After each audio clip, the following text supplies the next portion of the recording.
Laws and properties of binary operations. ठीक है, first law closure law, second associative, third identity, fourth inverse, fifth competitive law.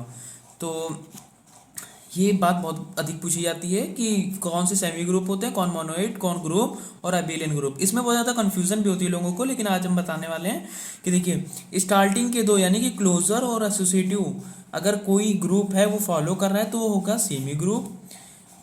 Closure law, associative और identity अगर तीनों follow कर रहा है तो वो मोनोइड होगा। अगर वो क्लोजर, एसोसिएटिव, आइडेंटिटी और इनवर्स फॉलो कर रहा है तो वो ग्रुप कहलाएगा। और वो अगर पांचों कर रहा है जैसे क्लोजर, एसोसिएटिव, आइडेंटिटी, इनवर्स और कम्पिटिटिव पांचों लॉ को सेटिस्फाई कर रहा है तो हमारा ग्रुप अबेलियन ग्रुप कहलाएगा। बात करते हैं पहले लॉ की, क्लोजर लॉ। क्लोजर लॉ में क्या होता है कि जो हम किसी भी, जैसे मान लीजिए एक जी है उसमें ए और बी हैं एलिमेंट्स, तो वो ए एस्ट्रिक बी और जी का क्या है फॉर्मेशन, जी एस्ट्रिक है मान लीजिए, तो ए एस्ट्रिक बी है वो बिलोंग करना चाहिए जी में।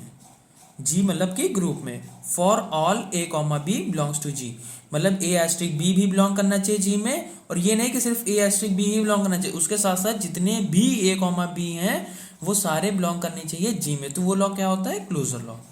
अब आते हैं एसोसिएटिव लॉ। एसोसिएटिव लॉ में क्या होता है कि मान लीजिए हमने तीन एलिमेंट लिए 1 2 3, तो हमें क्या करना है, पहले 1 का एस्ट्रिक निकालना है 2 एस्ट्रिक 3 के साथ में। तो 2 का एस्ट्रिक 3 के साथ निकाल लेंगे तो उसकी जो प्रॉपर्टी दी होगी, जैसे 2 एस्ट्रिक 3 वहाँ पे 2 एस्ट्रिक 3 5 दिया हो सकता है, 2 एस्ट्रिक 3 6 हो सकता है। वो क्वेश्चन में डिफाइन होगा कि दो यूनिट्स के बीच की अगर एस्ट्रिक है तो क्या होगा।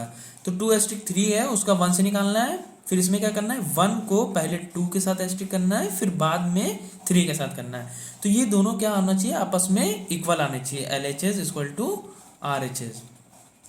तो अगर ये दोनों इक्वल आते हैं तो वो लॉ होता है हमारा एसोसिएटिव लॉ। और इसमें भी वही कंडीशन है कि सारे ए बी सी के साथ बिलोंग करना चाहिए जी में। ये नहीं कि हम स्टार्टिंग के 3 ले रहे हैं वो बिलोंग हो रहे हैं बाकी नहीं हो रहे हैं।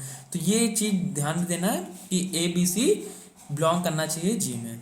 फिर हमारा नेक्स्ट है आइडेंटिटी लॉ। आइडेंटिटी लॉ में क्या होता है कि इसमें ए एस्ट्रिक ई है वो इक्वल होता है ई एस्ट्रिक ए या इक्वल टू ए।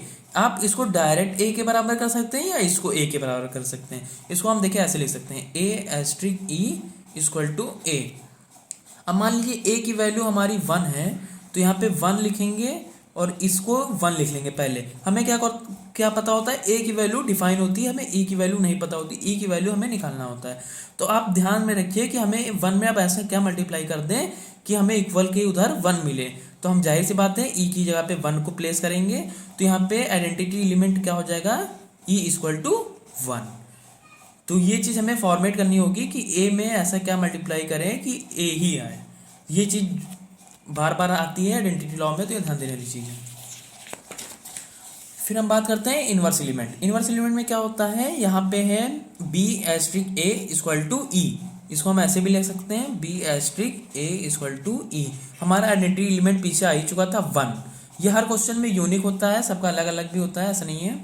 तो यहाँ पे मान लीजिए हम 1 लिखेंगे और ए भी हमारा 1 ही था। तो अभी भी हमें बी क्या मल्टीप्लाई करना है 1 में कि बी ई की वैल्यू सेम आ जाए।